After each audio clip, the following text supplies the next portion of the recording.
Muito boa noite, sejam bem-vindos à Linha Aberta. Já sabe, cá estamos para um olhar aos principais acontecimentos da semana. Hoje vamos discutir as propostas de lei sobre a governação descentralizada. O Parlamento iniciou na última semana, já com a aprovação de algumas das leis ao nível da generalidade, faltando então ao nível da especialidade, para depois as propostas voltarem para o plenário para a aprovação definitiva. Portanto, o que deve acontecer já a partir da manhã, a Assembleia da República vai olhar para estas propostas de leis. Nós decidimos trazer para aqui para que os cidadãos tenham uma compreensão mais global, portanto, daquilo que está em jogo neste tipo de processo de descentralização. Recorde-se que a descentralização compreende os órgãos da governação descentralizada provincial, distrital e das autarquias locais, no segmento então do número 1 do artigo 268 da Constituição. Portanto, o processo que foi desencadeado com a revisão constitucional é que nos leva então a estas leis ordinárias. Portanto, à luz deste processo, vamos ter então governos provinciais descentralizados, que se vai chamar então Conselho Executivo Provincial, que é aquilo que é o atual governo provincial, governador de província, que é aquilo que nós chamamos até esta altura governador provincial. Portanto, é grande novidade, uma vez que o processo autárquico em si já começou há alguns anos, e em 2024 a descentralização ao nível do distrito. As leis que compõem este pacote, portanto, estão em discussão. A proposta de lei de organização e funcionamento dos órgãos executivos de governação descentralizada, proposta de lei de tutela do Estado sobre os órgãos de governação descentralizada provinciais e das autarquias locais, proposta de lei para a eleição dos membros da Assembleia Provincial e do Governador de Província, a proposta de lei de organização e funcionamento da Assembleia Provincial. Portanto, em termos gerais, são estas as leis. Vou pedir aqui,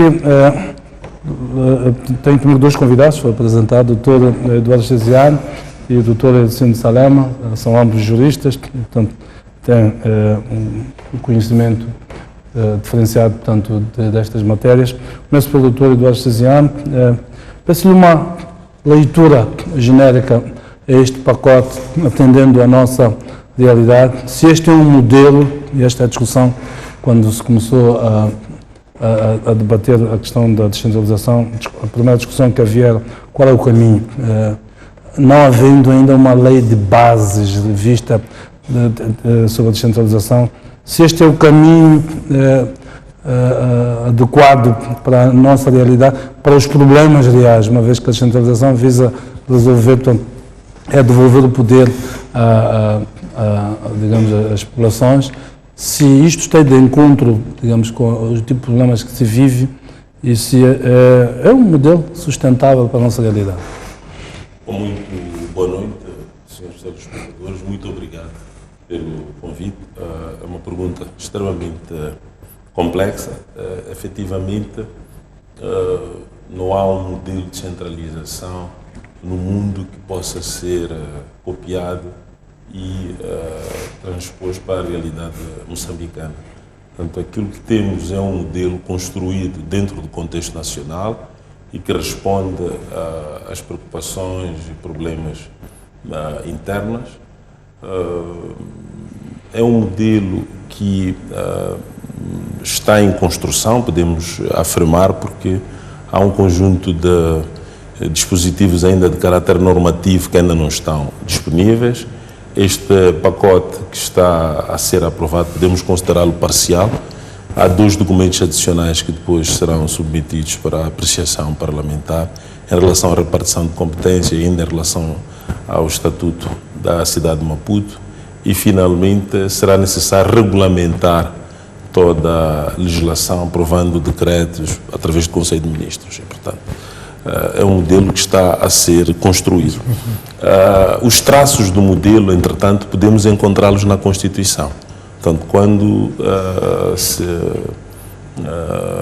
operacionalizou a revisão pontual da Constituição, dentro da Constituição já encontramos alguns princípios que nos dão grandes linhas orientadoras. Uma delas é o fato de, dentro desta nova configuração de poderes, haver uma clara definição daquilo que são funções de soberania, por exemplo, que se consideram indelegáveis ou que não serão transferidas para o poder local.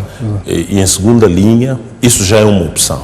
Em segunda linha, há limites à descentralização que também são fixados na Constituição. Há um modelo eleitoral que a própria Constituição já nos indica. Há a indicação da nova tipologia de órgãos, de como é que se chamarão. Enfim, a partir da Constituição, nós começamos a encontrar os traços daquilo que o nosso modelo de centralização, depois desta revisão pontual da Constituição, será. Um dos aspectos que se pode realçar é o fato de termos optado por uma evolução progressiva. Portanto, o fato de não se ter incorporado nesta primeira leva ao nível distritais. Exatamente, a nível distrital. Pode ser que isso funcione em termos de experimentação, para se ver, em termos de sustentabilidade, as correções necessárias antes de se operacionalizar aquilo que será a descentralização, a sua escala global, em termos nacionais, e onde o nosso avião já estará a funcionar na sua máxima extensão e ao nível mais alto. Seja como for, também é preciso notar que, do ponto de vista dos grandes objetivos que a descentralização prossegue, há uma certa continuidade. Portanto, foi uma continuidade de objetivos que já estavam na Constituição de 2004, que foram reformulados pontualmente. Por exemplo, a questão da promoção do desenvolvimento local continua, a questão do aprofundamento da democracia continua, mas foram acrescidas outras perspectivas, como a questão da boa governação, como um mecanismo que deve concorrer para a boa governação, um mecanismo que deve concorrer para a redução da pobreza, etc., como outras variáveis que vão ser associadas aos grandes objetivos da descentralização em função da revisão pontual que se operou no ano passado. Muito bem, mas para ver aqui o Sr. Salema também, queria ver a sua leitura quando olha para este pacote todo ele, como disse o Dr. Chasiano, ainda vem leis, ainda falta a lei da descentralização financeira também. Exato. Portanto, ainda há muita coisa ainda. Muitas carruagens que vêm aí. Queria ver a sua leitura. Boa noite, Jeremias. Boa noite, Dr. Eduardo Chasiano. Boa noite, telespectadores. Obrigado pelo convite. Na verdade, é bom termos sempre presente a fonte para o desencadeamento deste processo todo, que chamemos-lhe assim, desentendimento político entre o governo e a Renamo, com o maior partido da oposição. Então, a partir do acordo político entre o Presidente da República e o líder da Renamo, partiu-se para um processo de revisão, tecnicamente chama-se de revisão pontual da Constituição, mas na prática não é assim tão pontual. É, de certa forma, uma revisão profunda, tendo em conta que introduz algumas alterações substanciais no nosso sistema governativo. Acho que concordo com os que dizem que foi uma saída possível, não a melhor, tendo em conta aquilo que eram as nuances que informavam o próprio processo. Se, por um lado, um dos princípios reiterados ou introduzidos pelo processo é o da participação do cidadão, todos nós sabemos que o processo de revisão pontual da Constituição não foi assim tão participativo. E depois, o pacote de descentralização como tal, a participação foi um pouco como que para legitimar algo que já decorre da própria Constituição, mas se quisermos ser rigorosos, a participação não foi nos níveis que seriam desejáveis para a seriedade deste pacote. Era suposto que as universidades, as organizações que trabalham na matéria fossem envolvidas de forma mais sistemática e com tempo razoável para o efeito. E o ponto que se afigura problemático e que deve ser atendido no mais curto espaço de tempo é o que tem que ver com, o Jeremias já o referiu, a inexistência de uma lei quadro da descentralização. Entretanto, temos a lei de bases da organização e funcionamento da administração pública. Acho ser mais do que urgente que se proceda à revisão desta lei para conformá-la com o pacote da descentralização. Por outro lado, temos um problema no país que é o da não integração do próprio sistema financeiro, as relações intergovernamentais. Nós temos o SISTAF desde 2002, mas, entretanto, até aqui, ao nível do SISTAF, o Ministério das Finanças não é capaz de monitorar a receita e a despesa ao nível das autarquias.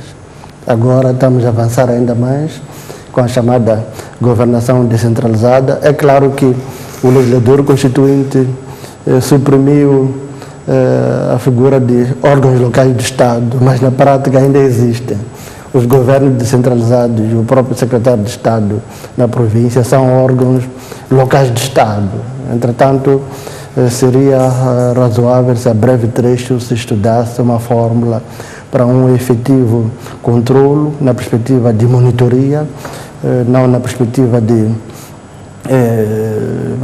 na perspectiva de mitigação dos poderes, mas na perspectiva do Ministério da Economia e Finanças ser capaz de controlar a receita e a despesa ao nível geral. Há outros aspectos que têm que ver com a questão do equilíbrio macroeconômico, com a efetividade das próprias receitas, a relação entre a dimensão vertical e horizontal, que acho que mais para frente vamos abordá-los. Outro aspecto que julgo crucial no estudo é o facto de estarmos a embarcar para um modelo que, conforme referia, para muitos é o possível, alinho nesse diapasão, mas, entretanto, aliás, nesse quadro é uma solução à aspirina, a breve trecho. Vamos ter que embarcar para uma revisão até profunda da própria Constituição. Por quê? Porque, respondendo a uma das subquestões de Jeremias, a sustentabilidade não se acha, a meu ver, presente. A breve trecho vamos ter que, como país, outra vez, talvez já sem pressa e fora dos períodos eleitorais, refletir seriamente no projeto de sociedade que pretendemos a partir da própria Constituição. Muito bem, queria dizer alguns aspectos em particular. Um dos aspectos que eu queria, a questão da coerência do sistema. Uma coisa que me saltou à vista tem a ver com alguma disformidade do sistema. Haverá um modelo presidencial para a eleição do Presidente da República, mas não haverá um modelo diferente para a eleição de todos os outros entes.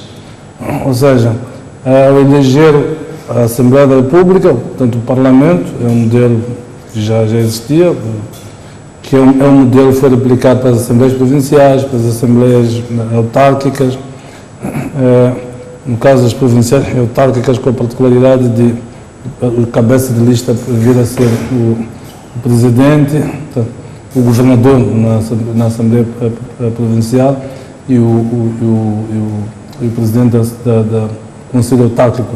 A autarquia é uma experiência que já foi começada no ano passado. Tínhamos eliminado a possibilidade de eleições intercalares nas autárquicas, mas elas regressam na figura dos governos provinciais, nomeadamente tal Conselho Administrativo Provisório, em caso de demissão ou por outra razão não terminar o mandato, o Conselho Provincial Autárquico. Não há muita confusão isto na cabeça dos cidadãos. Bom, efetivamente são novos ventos, novas situações que necessitam de uma grande pedagogia. É preciso explicar aos cidadãos que estamos a embarcar para novos formatos. Na verdade, eu preferia uma colocação mais simples, quer dizer, o Presidente da República, em termos de mecanismo de eleição, será o único órgão que continuará a ser eleito de forma direta, no sentido de que a sua eleição é feita de forma individualizada. Sabe-se se está a eleger a ele mesmo. Exatamente. O resto são listas. Exato. Enquanto que para a eleição dos outros órgãos que também são singulares, órgãos executivos singulares, ao nível dos governadores provinciais e dos administradores, optou-se por este modelo de cabeça de lista, não é? Cabeça de lista, que no fundo é uma solução que procurou conciliar, no momento em que os acordos entram na Assembleia da República, aquilo que era proposto não era exatamente isto. Portanto, o que estava na mesa era uma outra opção, era uma opção que, de certa forma, dava muita força aos partidos, porque o que essa proposta dizia era de que será indicado, no fim, governador da província ou administrador, o candidato mais votado dos partidos, coligação de partidos ou grupo de cidadãos eleitores, indicado pelo seu partido. Como um processo aleatório. Exatamente. Esta indicação, esta solução que temos hoje, julgo ser, do ponto de vista de legitimidade, muito mais próxima daquilo que depois o debate coletivo mostrou. Que, bom, uma vez que já haviam direitos adquiridos da eleição, a eleição direta para os presidentes das assembleias, dos presidentes dos conselhos municipais, era preciso. E este modelo, no fundo, corresponde àquilo que se faz em Angola, não é nenhuma inovação total do nosso sistema, mas ele tem também como perspectiva, do ponto de vista do princípio da economicidade institucional, concentrar o processo eleitoral para depois resolver o problema da indicação daqueles que vão exercer cargos de poder em todos os órgãos distintos, enquanto que o mecanismo eleitoral é o mesmo. E depois, ao nível das eleições intercalares, no fundo, acaba-se com essa prática, tendo em conta que se irá buscar a segunda pessoa na lista, desde que confirmado pelo partido que teve a maioria nessa eleição. É problemático? Sim, mas era a opção possível, porque mesmo nas experiências já consolidadas, como é o caso angolano, um dos problemas que se colocou muito lá foi de que era necessário encontrar uma forma de o candidato, ainda que cabeça de lista, tenha alguma individualização.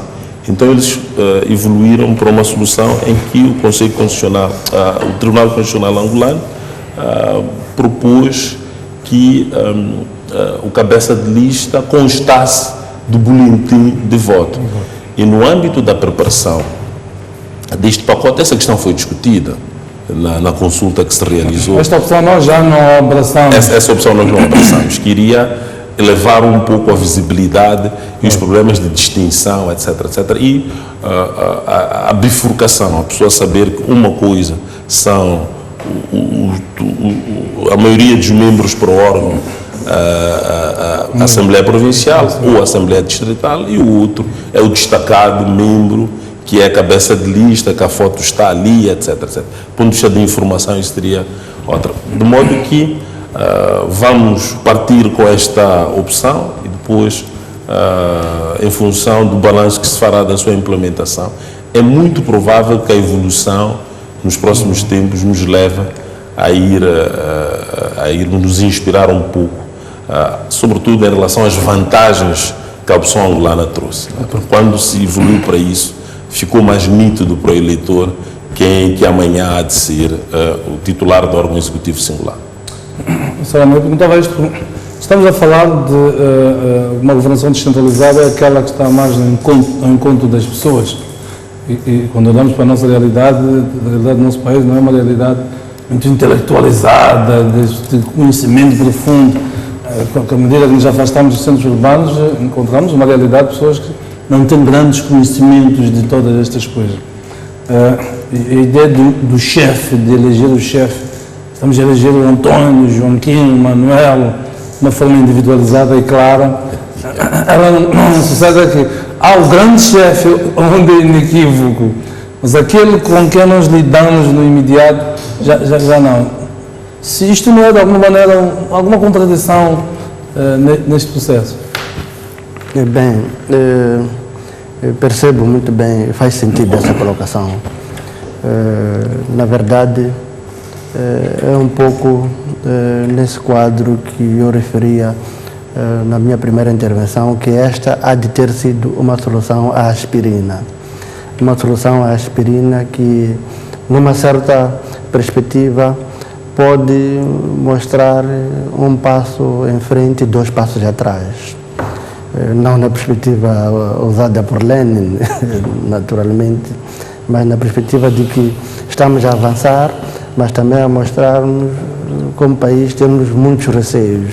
É por isso que há quem já chama esse nosso processo de um sistema com 2 governadores provinciais. Porque, do ponto de vista material, o secretário de Estado na província vai ter, sob a sua alçada, algumas das competências, vai ter em si algumas das competências que atualmente são do governador provincial. Entretanto, o governador de província que há de emergir, que já existe na lei, mas efetivamente há de emergir a partir da eleição de 15 de outubro, há de, em muitos aspectos, ter poderes um pouco, como é que vou dizer, um pouco invisíveis, chamemos assim, em comparação com aquilo que é a situação atual. Mas, entretanto, quanto a manutenção da eleição direta do Presidente da República, apesar de ser óbvia esta inconsistência em termos daquilo que é a eleição do governador provincial e a eleição do Presidente da República, por um lado, de forma indireta, por via de lista, há quem lhe chame de eleição direta, mas na prática, tendo em conta aquilo que o Dr. Chisiane referiu muito bem, o exemplo de Angola, que aqui no nosso país ainda não se acha regulado, mas há uma outra perspectiva que pode ser convocada, dizer, tudo bem, há esta quase antinomia, mas há que considerar que o Presidente da República é o órgão de soberania. Dentre os 5 órgãos de soberania referidos na Constituição da República, é o único unipessoal. E como tal, talvez fosse justificável manter a eleição direta. Essa é outra perspectiva que acho que temos que convocar. Eu falava mais em termos de coerência no sistema. Não é? Exatamente. A existência dessa incoerência acha-se patente, mas, entretanto, o facto do Presidente da República ser o órgão de soberania talvez justificasse que a sua eleição fosse efetivamente direta, para manter até o próprio peso da figura, a sua relação direta com o próprio eleitor. É claro que eu referi na altura, aqui mesmo neste canal, seria desejável que os próprios presidentes dos conselhos executivos, dos próprios governadores fossem eleitos diretamente, mas, entretanto, tendo em conta essa mudança, enquanto não for aperfeiçoada, por exemplo, por via, eventualmente, da adoção da fórmula angolana, talvez este modelo é parte do próprio processo da construção do nosso modelo, da nossa fórmula de pacificação. Agora, reitero, sustentabilidade. Acho que o futuro há de nos provar que não se acha presente. Acho que a breve trecho vamos ter que embarcar num processo mais rigoroso e sistemático de reformas governativas, partindo da própria aprovação de uma lei quadro que deva informar todas as demais leis ordinárias. Sabemos para 2020. Eu tinha só algumas questões para acrescentar e talvez dar o meu ponto de opinião em função daquilo que o Dr. Salema mencionou. Julgo que era preciso que considerássemos fatores de ordem econômica em matérias de opção de modelos eleitorais. Portanto, não temos aqui os dados em termos de custos econômicos, mas as eleições diretas, à escala nacional, numa estrutura que temos também administradores, porque é preciso não nos esquecermos aí as com pergunta de em 2024. É possível, não estou a dizer que é isso, que isso tenha pesado, porque depois são os boletins de voto para 2 urnas, etc, etc. E isso acarreta custos. Provavelmente é uma opção que pode ter tido uma base digamos, economia institucional, portanto, reduzir custos. Há uma outra coisa que eu queria mencionar, que foi referida pelo Dr. Salema, que tem a ver com a questão o governador provincial como órgão executivo singular e o representante do Estado na província, que também é secretário de Estado, que também já, nas propostas já circula também uma outra designação, que é representante do governo central na província, por conta da precisão do termo Estado. Quando se diz representante do Estado, é como se fosse de todo o Estado, pois se pensa que é representante só do governo central, também se tem Estado a fazer esta como precisão governador, na verdade. Exato. Em termos de repartição de competências ou de funções, é preciso fazermos um exercício coletivo de clarificar muito bem algumas diferenças que podem sossegar, porque cabe a nós, efetivamente, tranquilizarmos ou criarmos alguma confusão junto da população. Se nós dissermos, por exemplo, que as funções de soberania, essas estão claramente reservadas na nossa opção constitucional ao Governo Central, depois parte dessas funções de soberania vão transitar para o representante do Estado na província, enquanto que o governador provincial, como órgão executivo de uma governação descentralizada, terá funções essencialmente administrativas, que também já estão descritas na Constituição, faltando agora delimitar em termos de repartição material o que é que efetivamente será tratado ao nível provincial. Ora, o representante do Estado estará vocacionado essencialmente, exclusivamente às questões de soberania. Portanto, não se irá imiscuir, é uma disposição destes projetos que estão na mesa, dessas propostas que estão na mesa, que estão em processo de finalização da sua aprovação, que indica que na configuração de poderes, a repartição de competências tem que estar feita de tal maneira que cada órgão exerça competências específicas e que não estejam em concorrência com outro órgão. Que não haja uma repartição das mesmas... Pessoalmente, quando olho para esta estrutura, é verdade que ela é relativamente complexa, porque é nova, mas, sobretudo, quando a Constituição afirmou que as funções de soberania que ficam com o Estado e o representante fica também, porque essas funções têm que ser exercidas por alguém ao nível local, fica só com essas responsabilidades. Então aí pareceu-me que há uma primeira clarificação de águas e então não haverá tanta confusão como aparentemente andamos a advogar, que as competências estão um pouco confusas, que está tudo misturado, que é andar ali a fazer as mesmas coisas. Não é bem assim. Portanto, há esta primeira repartição que é feita a partir da própria Constituição, e essas leis que estão a ser preparadas também vão no sentido de clarificar, tanto quanto possível, onde é que é o campo da atuação de cada um destes poderes. Não sei se posso comentar o que o Dr. Chesiane disse. Na verdade, é uma opinião que respeito, mas, na verdade, a opção seguida pelo legislador constituinte acho que não foi muito feliz. Optou-se pela perspectiva de estabelecimento de limites à descentralização. Ou seja, as competências estão referidas de forma negativa, não de forma positiva.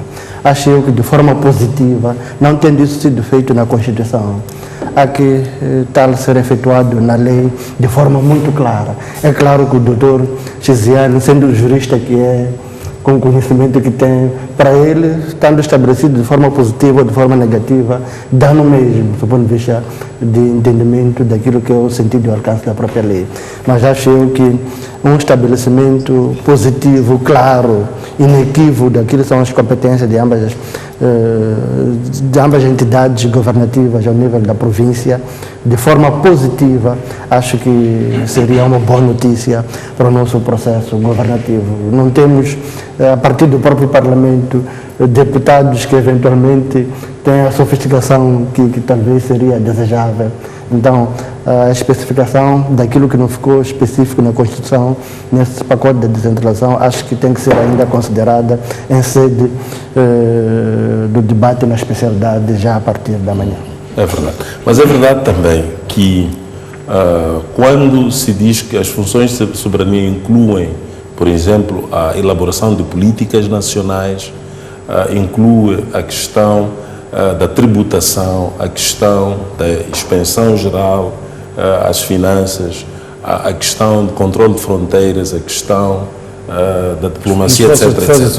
Tudo isso, a ordem e segurança pública, é isto que de fato não se vai transferir para a governação descentralizada provincial e que é o representante do Estado que de alguma forma poderá coordenar estas coisas ao nível da província. Há uma primeira clareza para nós podermos avançar, porque é verdade que em momentos de mudança sempre temos medo, temos muitas reservas, há riscos, mas também se houver num e noutro ponto alguma tábua em relação à qual nos podemos suster para continuarmos no mar e chegarmos ao continente, acho que vale a pena pegarmos nessa tábua em vez de estarmos fora também dessa tábua e ficarmos ali entregues aos tubarões. Temos uma tradição de concentração de poderes, se calhar somos muito tributários dessa realidade. Talvez seja isto que turva um pouco a discussão. Mas, portanto, tínhamos governadores que tinham todos aqueles poderes, de repente vamos ter um governador que já não tem todos aqueles poderes. Portanto, se calhar é mais esta comparação entre o antes e depois está aqui em jogo. Eu queria que nós olhássemos para a fotografia em 2024, com todo este puzzle composto.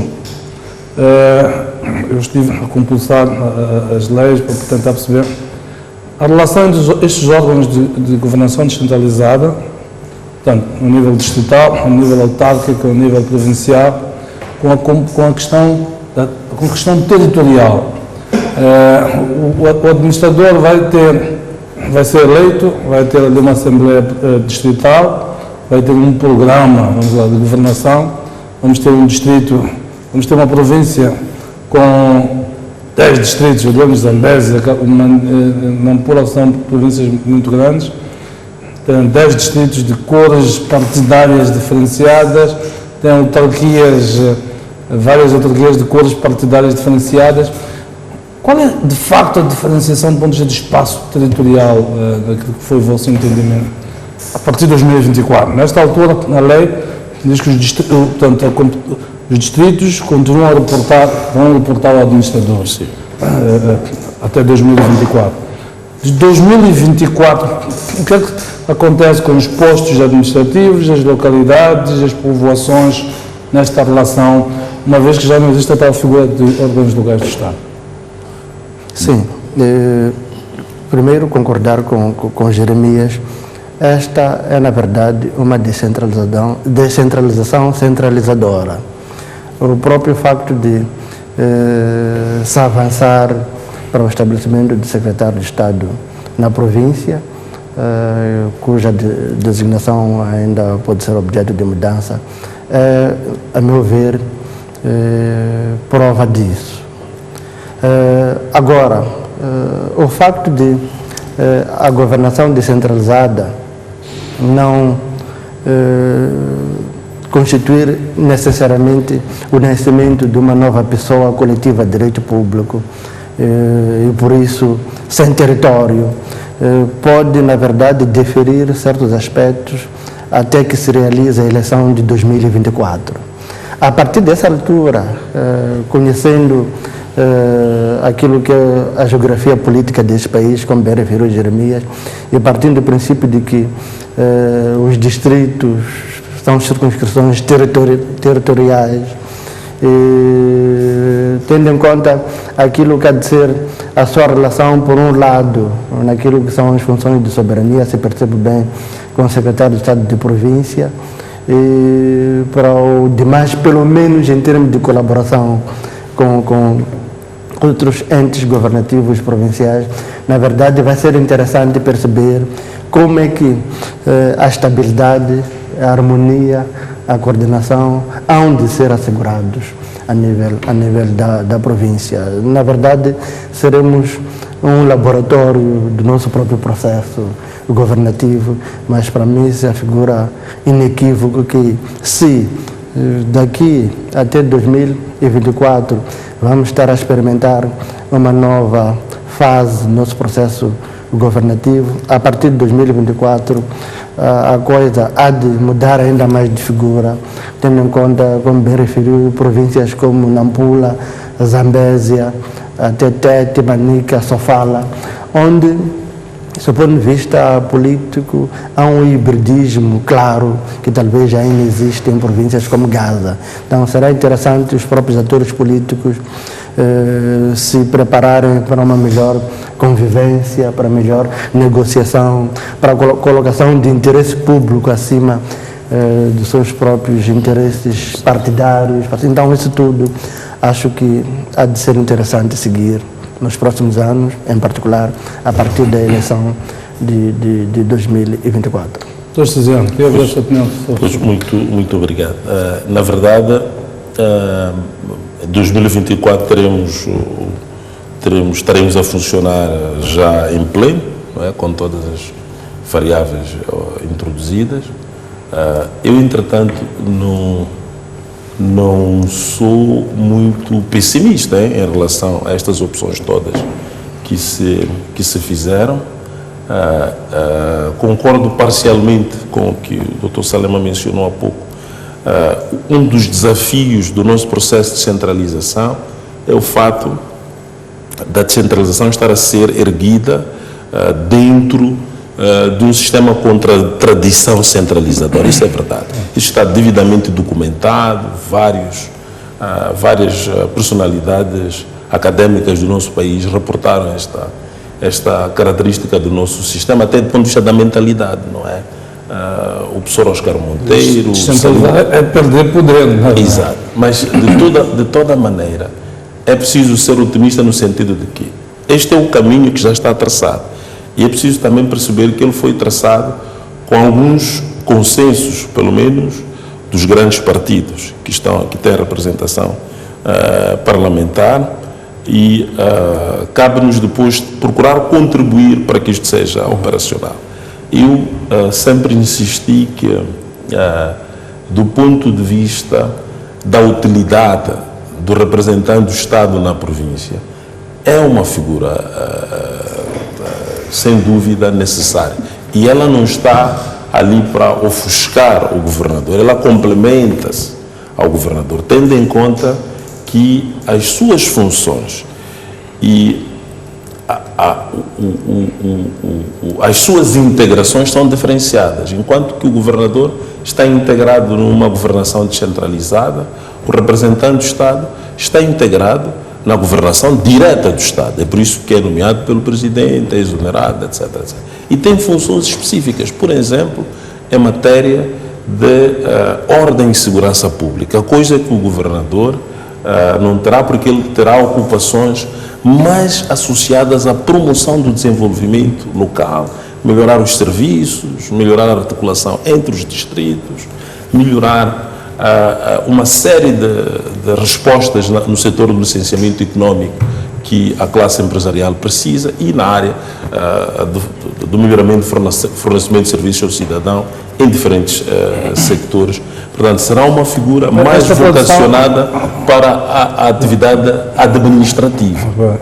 Esta questão que eu quero levantar, tradição, quer dizer, quem tem poder, quem diz que tem poder e não tem o poder, por exemplo, das forças repressivas, tradicionalmente é como se, daquilo que é a nossa história. Mas terá, se ele tem funções administrativas, terá a polícia administrativa ao seu lado, terá aquilo que se chama um desdobramento da Polícia Municipal, mas ao nível de província, para responder ao cumprimento de regulamentos de natureza Você não sabe criar uma nova polícia a nível da província? Isso terá que ser devidamente ponderado se tivermos em conta que uma das grandes responsabilidades do futuro governador no âmbito das suas funções administrativas será coordenar os distritos, não é? De certa forma, estando um pouco na dimensão supradistrital, é natural que ele tenha que olhar um pouco como é que esses distritos se interligam, não é? No âmbito também da própria complementaridade entre esses órgãos. Portanto, há que ver um pouco estas mudanças nessa perspectiva também relativamente positiva. O secretário de Estado na província, ele não está lá na província para ofuscar o governador. Portanto, é preciso que se saiba que a repartição de competências está a ser feita de tal maneira que cada uma dessas entidades tenha competências próprias, não é? E competências diferenciadas e que no fim do dia se complementem, porque também a ideia não é eles estarem a atuar de forma desajustada e conflituosa e combativa, não é isso, não é esse o ponto. A lei prevê, inclusive, uma espécie de um conselho. Exatamente, mecanismos de articulação. Então. Vamos ver como é que esses mecanismos serão afinados, porque a articulação vai ajudar muito. E nós temos algumas ferramentas de articulação que já vêm da legislação de 2003, 2005. Algumas delas previam instrumentos muito concretos, como celebração de acordos, de parcerias entre as autarquias e os governos provinciais e distritais, e também a programação conjunta, porque se vai se construir uma estrada, é preciso que se saiba, bom, essa estrada é uma estrada de nível provincial, mas se ela atravessa distritos e municípios, qual é o interesse e a contribuição que eles podem dar para viabilizar também o mesmo. Bem, havendo os administradores eleitos, os presidentes dos municípios, as assembleias eleitos, todos eles, toda esta configuração no nível territorial. Há de haver conflitos, não há dúvidas. Há de haver. Porque como é que eu tenho autoridade sobre alguém que está vinculado a um programa que foi sufragado pelos seus próprios eleitores? Esta relação, como é que isso tudo, num quadro de um partido, vamos lá, dominante, podemos não falar sobre isso, mas num quadro de uma repartição de poder muito competitiva, há um potencial enorme de conflitos. É mais ou menos isso. Aliás, há de haver, não há dúvidas, mas, bom, eu posso... Sim. Há aqui, talvez, um ponto que devo recuperar e partilhar, antes de entrar neste ponto em particular, que é o seguinte. Um dos aspectos introduzidos pelo novo modelo, pela nova configuração condicional, é o facto de o governo e o próprio presidente da República terem espaço para caçar o mandato dos edis, como chamamos agora, do próprio governador provincial. É claro que há uma boa, entre aspas, redundância democrática que é estabelecida. O facto de a última palavra compete ao Conselho Constitucional. Entretanto, avançar... Ao Conselho do Estado, no caso do governador. Exatamente. Avançar nesse sentido, sem empreender reformas ao nível do próprio Conselho Constitucional, reformas que já foram até sugeridas pelo próprio Conselho Constitucional, é em parte problemático. Por exemplo, o facto de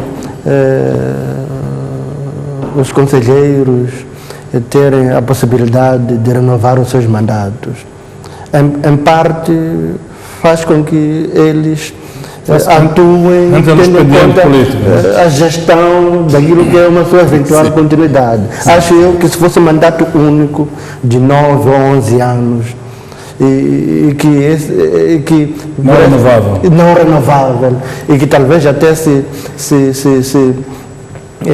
imprimisse algum rigor nos próprios critérios de indicação, de nomeação. Acho eu que essa seria uma boa notícia para a democracia. Agora, enquanto continuarmos com este modelo de uma garantia muito frágil aos integrantes do Conselho Constitucional, ao que se acresce o facto de ser o próprio Conselho Constitucional dominado por indicação político-partidária. Não temos uma situação em que temos, por exemplo, uma cota para juízes, outra, digamos, para outros cultores de direito, não. Todos provêm do Parlamento, à exceção do Presidente da República, que também em Moçambique não deverá ser, mas é chefe de um partido político e logo também não se desassocia daquilo que são os partidos políticos. Este é um ponto que acho profundo. Agora, gosto desculpe-me a expressão, o Dr. Chiziano sabe que tenho muito respeito por si, gosto do romantismo e do positivismo do Dr. Chiziano, mas é bom termos presente que a prática não vai ser necessariamente igual àquilo que vem nos textos. Não é por acaso que desde o presidente Chissano, passando pelo presidente Guebuza e agora o presidente Nunes, quando viajam ou visitam uma província como Gaza, quando visitavam ou visitam uma província como Gaza, no fim há uma sessão do governo provincial alargada aos administradores distritais e aos presidentes dos municípios.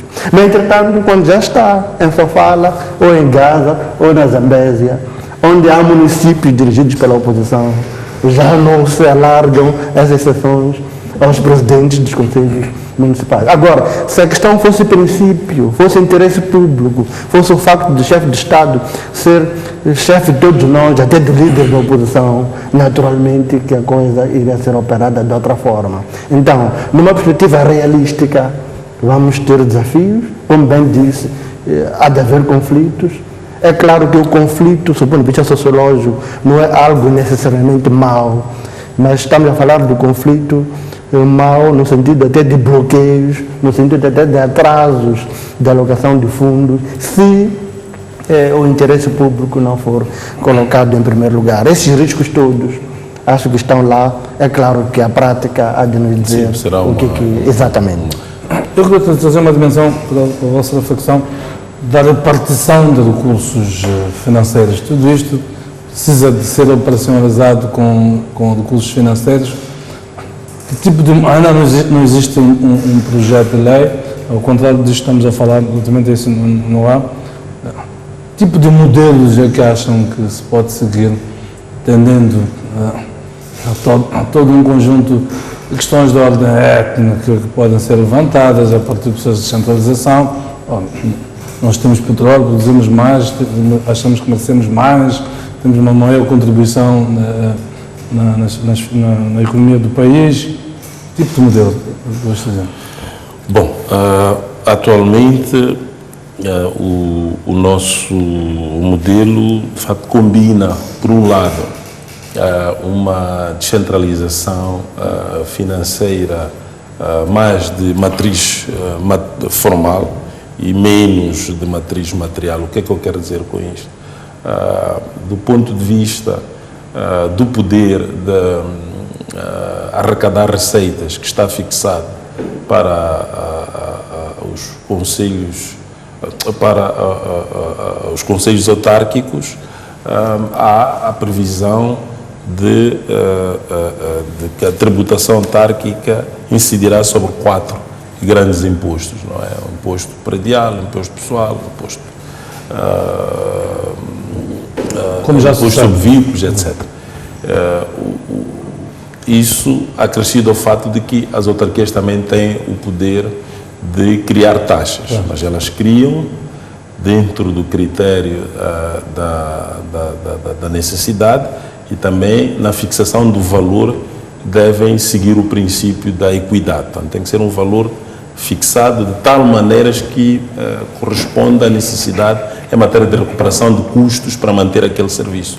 Por exemplo, se o custo necessário para manter um certo serviço for de 100 meticais, a taxa a cobrar ao cidadão não deve, em princípio, ser fixada em 200, porque isso está acima daquilo que o município precisa seria especulativo.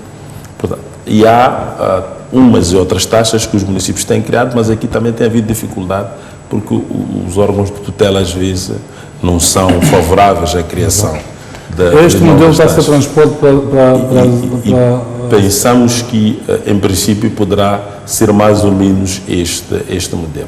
Mas o nosso histórico, porque temos que partir da nossa história, o processo de descentralização indica-nos de que os municípios têm, ou as autarquias têm,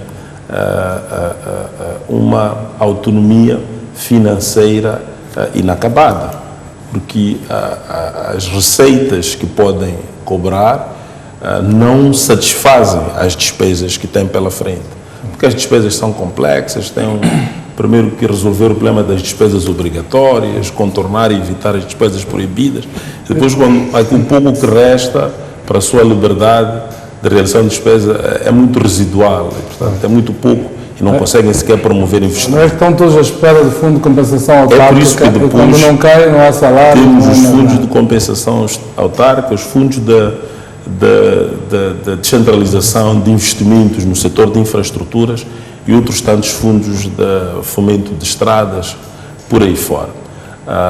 Em termos da justificativa, em termos de criação de uma maior ou menor descentralização financeira, tudo depende da carga de responsabilidades que a entidade tem.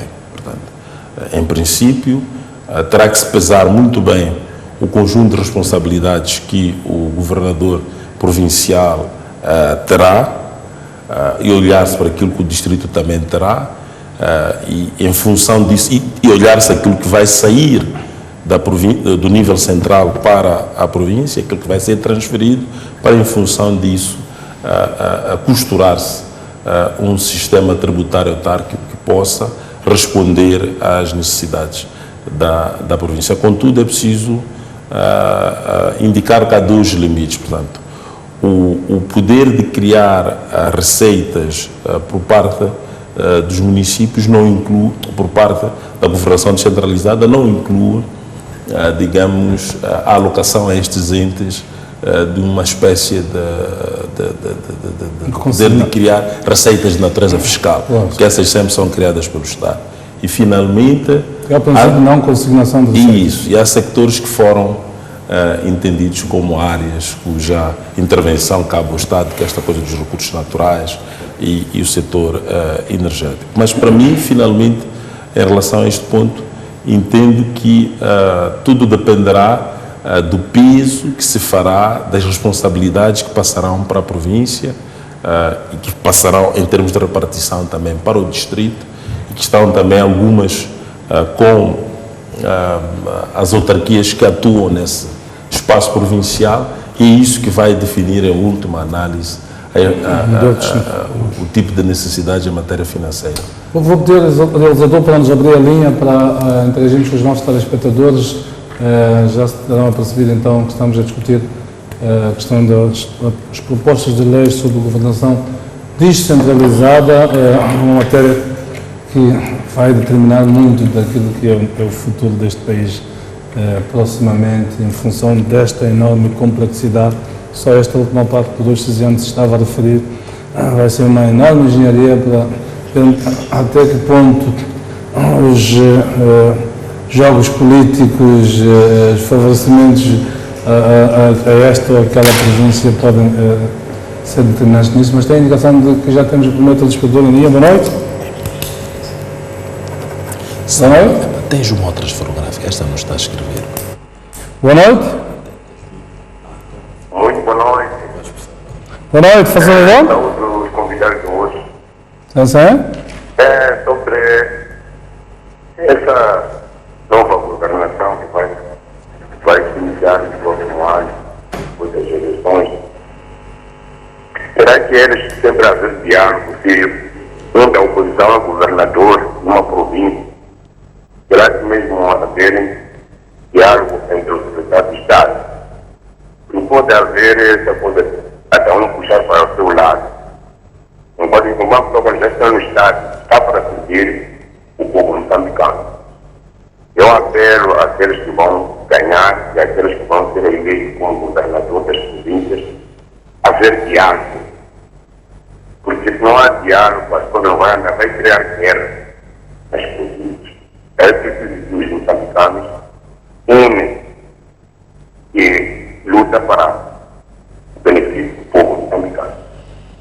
Este é o meu apelo. Porque as guerras aqui em Moçambique por não acabar por causa de dinheiro. Boa noite, vou estar espaço para todos. Muito obrigado pela sua participação, Sr. Gabriel Mfundice, inevitavelmente sempre o nosso primeiro telespectador. Mantemos então a linha aberta para outros telespectadores. Vou colocar a mesma pergunta ao Salema enquanto aguardamos que outros telespectadores possam interagir connosco sobre esta questão da descentralização financeira. De fato, quer os municípios, quer as assembleias provinciais podem criar taxas que estão sujeitas à homologação pelos órgãos de tutela. Tenho indicação de que já temos o telespectador em linha. Boa noite. Boa noite. Boa noite, faz favor. Boa noite. Pode falar? Pode. Sim, olha, eu estou a acompanhar o programa. Sim.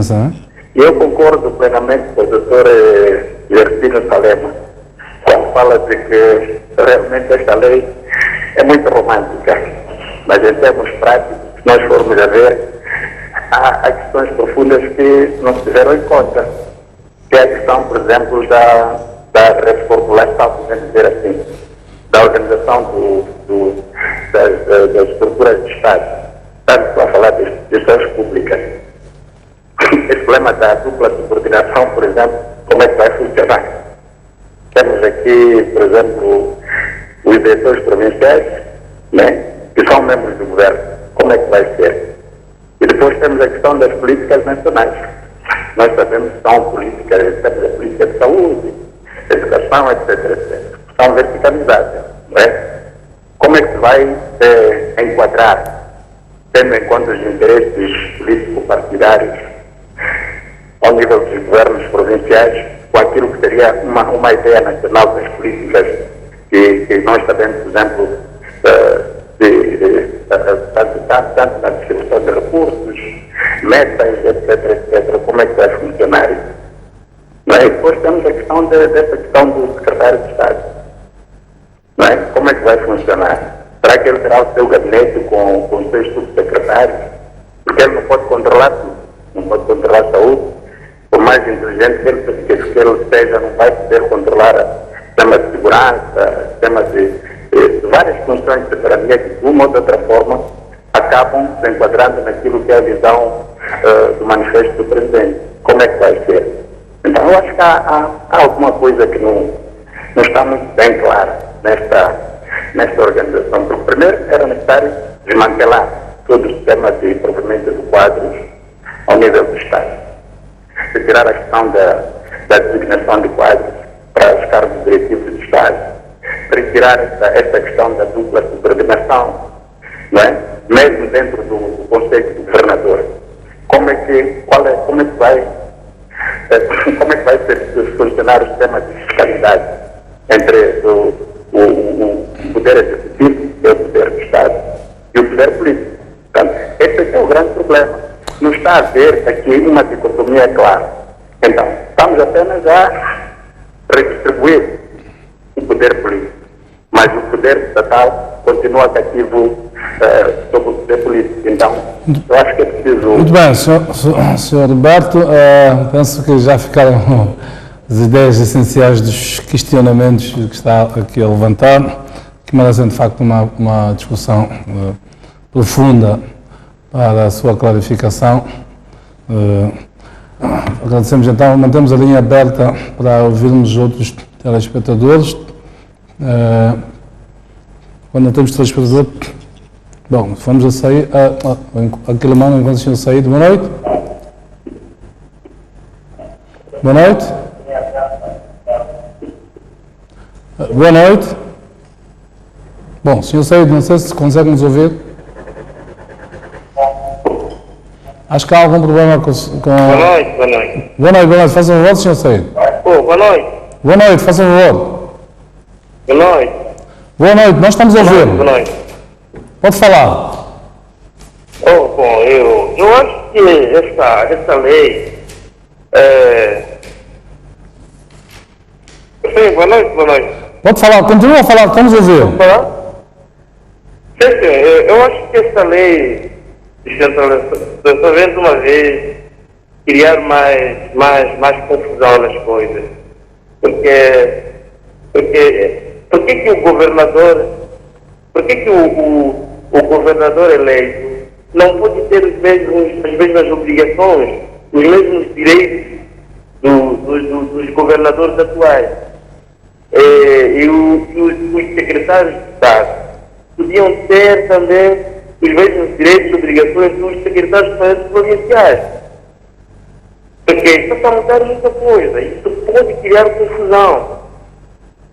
Obrigado. Muito obrigado pela sua participação. Nós terá acompanhado aqui a discussão, que há funções que são inerentes ao Estado, portanto, ao nível central, e aquelas que são do nível local. A descentralização, na verdade, é um pouco isso.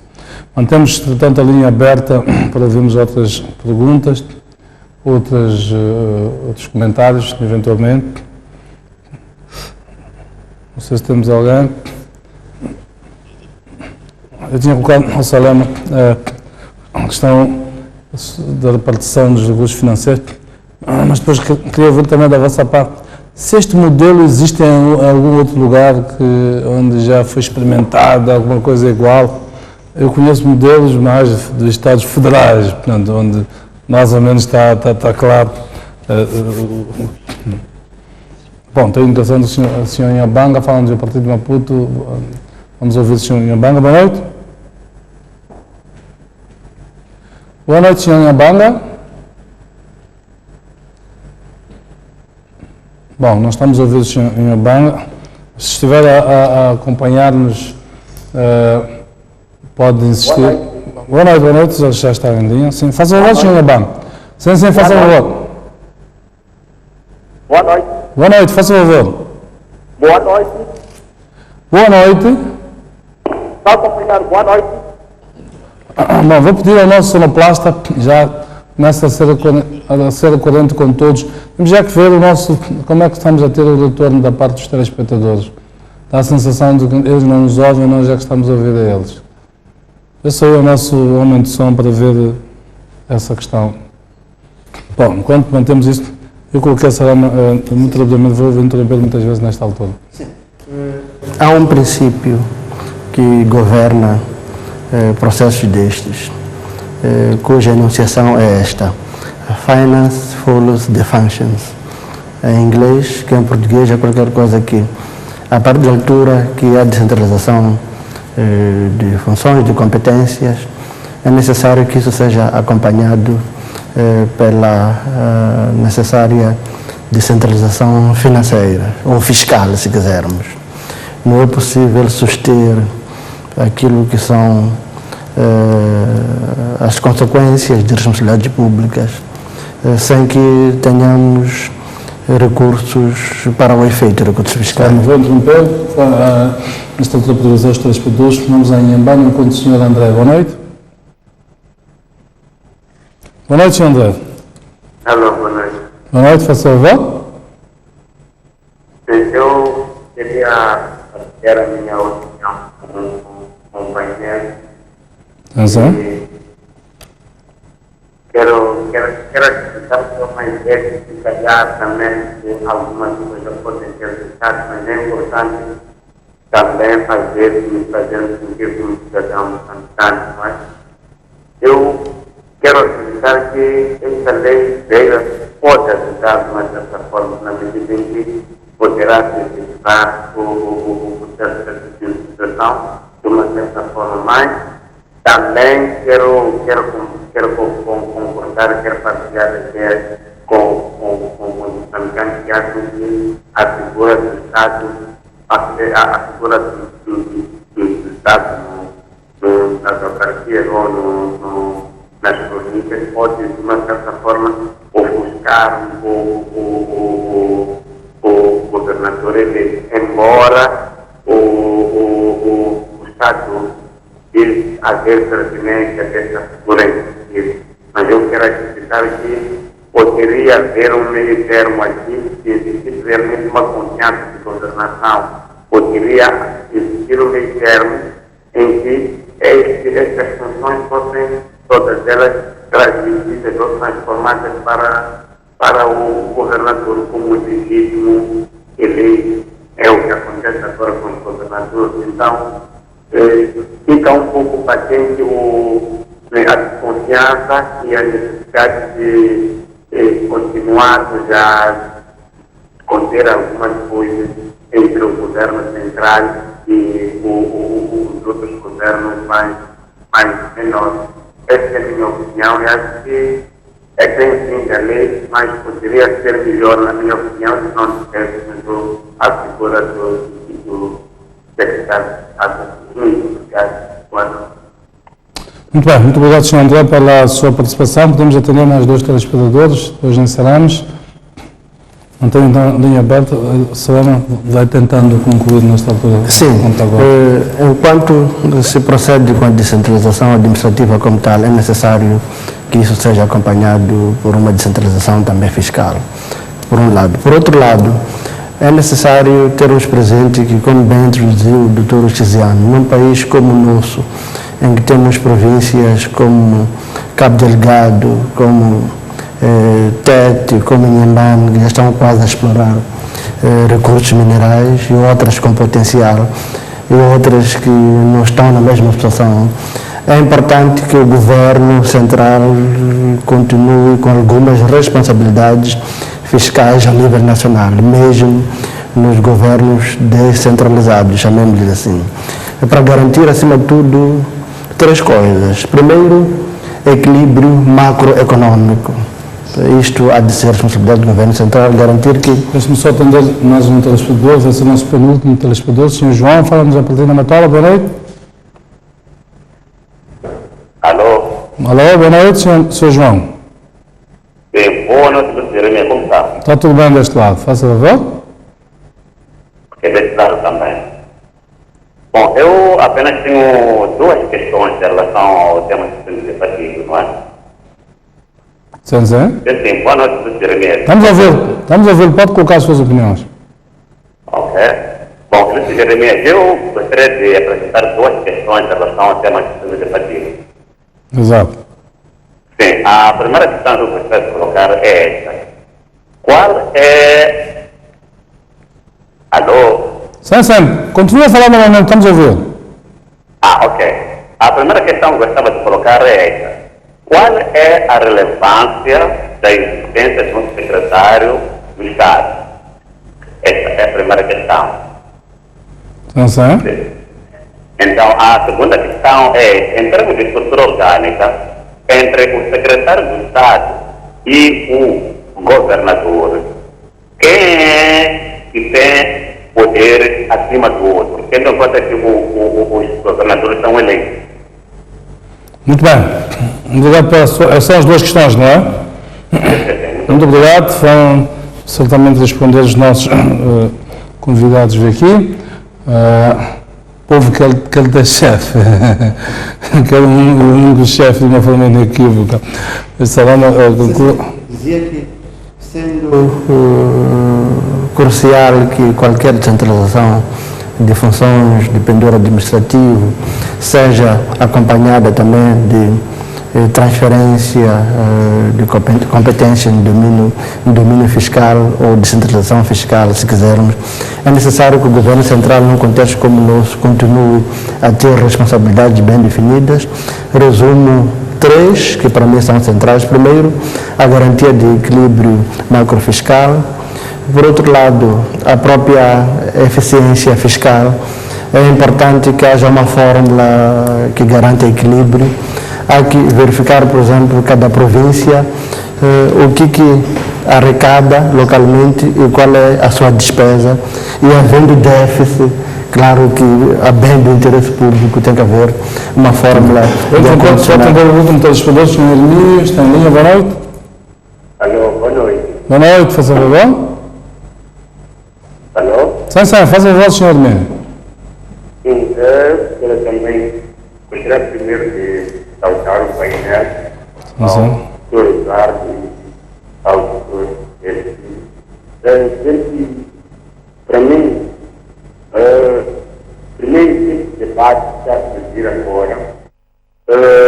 Por que não surgiu antes?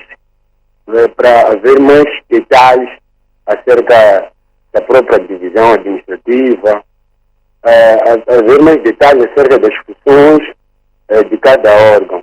Acho que isso é um processo que devia ter sido feito antes e depois de esses todos os detalhes terem sido reunidos com consenso, haver certeza de quem vai fazer o quê, ele deve ter aprovado esta lei. Eu não sei até que ponto, eu gostaria de saber até que ponto quais são os requisitos que devem se unir para uma lei ser aprovada. Estou instante, gostaria de perceber até que ponto uma lei, até que ponto, quais são os requisitos, até que ponto uma lei é aprovada. O que deve se reunir para ser aprovada uma lei e para entrar em prática. Só perceber que esta lei foi aprovada, mas não estava madura como tal para entrar em função. Muito obrigado. Muito obrigado, Sr. Arminho. Devo dizer-lhe que as leis ainda estão no processo de discussão e aprovação. Portanto, na verdade, o processo de aprovação está em curso. Amanhã mesmo a Assembleia vai reunir-se com o objetivo de continuar a aprovação desses leis. Muito bem, Sr. Arminho foi o nosso último telespectador, não nos dá tempo para muito mais. Sim, referia-me à necessidade do Governo Central, através do Ministério da Economia e Finanças, ou de outra entidade que se ocupe daquilo que é o objeto deste Ministério, garanta equilíbrio macroeconômico, eficiência fiscal e, por outro lado, garanta, tenha uma fórmula de promoção da inclusão. Este processo todo emerge de um acordo político e um dos pontos identificados é a existência de níveis gritantes de exclusão, até porque o próprio governo facilitou o processo do MARP, que ele próprio já identificara que há níveis gritantes de exclusão, muito antes até dos diferendos político-militares entre o governo e a Renam. Isto é central. Por outro lado, é bom termos presente que, estudando os sistemas existentes pelo mundo, é possível que tenhamos um governo que seja federal, mas que, do ponto de vista fiscal, seja de pendor central. É o caso, por exemplo, da Malásia. Por outro lado, há governos que são unitários, mas que, entretanto, do ponto de vista fiscal, tem quase um federalismo fiscal. É o caso aqui na África Austral do Botsuana e da Tanzânia, e por fora é o caso, por exemplo, das Ilhas Salomão e da China. Ou seja, é possível que um país seja unitário, como o nosso, mas, entretanto, do ponto de vista fiscal, seja materialmente federal.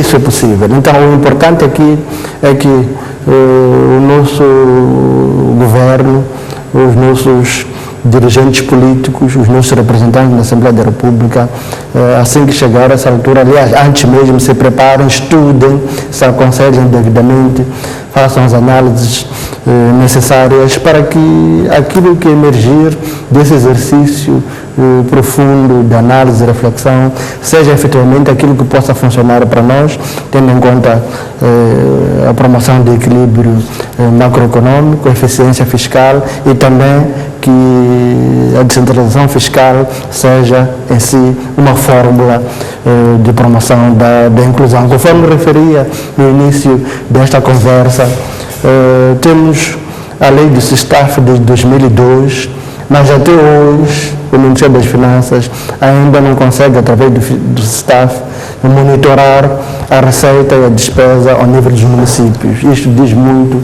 sobre os desafios que nos esperam como país. Doutor, há várias questões que foram levantadas, vamos desligar, merecem um comentário. Pois, uma primeira tem a ver com os modelos inspiradores do nosso. O nosso modelo, em grande medida, é um modelo sui generis, vários aspectos que estão a ser tratados também olham para o nosso próprio processo histórico e o processo de governação. Por isso é muito importante, mesmo nestes processos de reforma, não querermos deitar fora tudo que usávamos no passado. Algumas coisas são perfeitamente válidas e úteis em processos de mudança, até porque quando estás a mudar e há uma hesitação sobre o que fazer, às vezes é preferível ir aplicando aquilo que sempre funcionou, enquanto te asseguras claramente o que é melhor fazer. O modelo inspirador é mais próximo, de acordo com a minha avaliação, dependendo das matérias. Em termos de modelo eleitoral, se formos olhar para a África do Sul, a África do Sul também tem a eleição de governadores, de forma mais direta, mas temos. É preciso depois olhar como é que no sistema sul-africano, que tipo de poderes em concreto se atribui aos governadores. E do ponto de vista de funções, se formos olhar para a França, vamos encontrar lá algumas coisas, porque em França eles têm um prefeito, que é o representante do poder central, e que tem funções mais ou menos decorativas, essas coisas ligadas à soberania, etc. Depois tem mais protocolados. Exato. Depois tem o maire, que é o indivíduo que está de facto no executivo, a correr, a providenciar serviços, a fazer investimento, etc. De facto, há modelos inspiradores que podemos olhar para eles, mas não modelos a partir dos quais fomos desenvolver o nosso, mas que há uma e outra coisa que se pode ir buscar neles para compreender um pouco o nosso. Agora, das várias contribuições que tivemos, houve perguntas, houve receios, e uma das grandes zonas de preocupação é a questão da natureza e da utilidade do representante do Estado na província. Isto ficou evidente, as pessoas de facto não compreendem muito bem. Portanto, aqui há que fazer um trabalho de pedagogia, de explicação muito grande para as pessoas compreenderem a utilidade, e acho que com o tempo as pessoas irão compreender isso. Depois houve questões muito diretas que foram colocadas. Houve alguém que perguntava se o representante do Estado, daquilo que me recordo, a minha caneta deixou de registrar aqui mesmo, então não pude, tive que fazer um registro a partir da memória. O representante do Estado e o governador provincial, se um subordina-se ao outro, em termos de hierarquia, em princípio não há nenhuma hierarquia. Portanto, isto é preciso clarificar, não há mesmo, porque um está inserido numa outra estrutura, que é uma estrutura da governação direta, da relação hierárquica com o governo central, com o Presidente da República, enquanto que o outro foi eleito e faz parte da governação descentralizada. Portanto, um funciona muito com base na autonomia, enquanto o outro obedece a comandos de subordinação hierárquicos. Portanto, não há nenhuma subordinação entre esses dois órgãos. Isso parece verdade. Vai ser interessante quando o Presidente se deslocar a uma província, sobretudo aquela onde há um governador de uma cor diferente. Jeremias, vão mexer a lei de precedência e de protocolo de Estado. Penso que essa lei é uma também que vai ser mexida, vai clarificar. Não acho que não há problema. Isso vai estar. Colocá-los ao mesmo nível em tudo não fazia. É verdade que o governador, por conta dele gozar de uma legitimidade reforçada, foi eleito, é conhecido, contactou as famílias, entrou nas casas. Portanto, é uma pessoa que seguramente estará mais próxima em termos até afetivos dos cidadãos, e pode parecer a mais importante. Mas depois não sabemos como é que o debate será conduzido no momento da fixação da precedência entre estas duas entidades. Então também vai ser interessante ver, quer do ponto de vista legislativo, mas também do ponto de vista prático. Vai lá o chefe de Estado, com quem é que lida, a quem é que ele dá de facto mais relevância nesse processo de visibilidade, enfim, os jogos de cintura que nós assistimos, a mídia, quem é que a mídia pública dá mais visibilidade, a mídia privada? Não há dúvidas que nos momentos iniciais isso são desafios. Isso estará em cima da mesa. Muito bem, quero agradecer a vossa presença por estes momentos de esta discussão, como se percebeu, muita gente ainda está completamente a leste e o processo de aprovação. Aliás, Jeremias, se me permite só 30 segundos, gostaria de saudar as 3 bancadas da Assembleia da República por terem atendido positivamente a recomendação do Conselho Constitucional no sentido de eliminar a obrigatoriedade de impugnação prévia no contencioso eleitoral, em recursos eleitorais. Acho isto um grande avanço. Direitos fundamentais são de aplicação imediata nos termos da Constituição e da lei. Não se pode denegar um direito, acesso à justiça, aos tribunais, através do expediente administrativo até infraconstitucional. Acho eu que, do ponto de vista estratégico, os nossos deputados se posicionaram a contento. Tenho fé que, em sede de debate na especialidade, há de continuar no mesmo diapasão, porque é de facto aquilo que se espera num Estado de Direito democrático. É um desafio, claro, para o sistema de administração da justiça, que deve se sofisticar para que esteja à altura daquilo que são os desafios que vêm aí, tendo em conta que, em momentos, em períodos eleitorais, os tribunais distritais são tribunais eleitorais. Obrigado. Pois, esta é uma questão importante, porque, apesar de os tribunais distritais já terem esta competência já desde algum tempo, quase não havia demanda. Não havia demanda, que era estranho. E não havia porque, sobretudo por causa dessas questões processuais, não foi apresentada a queixa na mesa e, portanto, não tinha validade, quando a própria Constituição dizia que os cidadãos têm acesso aos tribunais, enfim. Não, é uma evolução significativa, se for confirmado. De fato, é um aspecto a assinalar e a saudar, eu também me associo a isso. Muito bem, vamos terminar por aqui este programa, com a esperança então de nos voltarmos a encontrar a próxima terça-feira, em termos de linha aberta. Boa noite, foi um prazer ter-vos aí desse lado.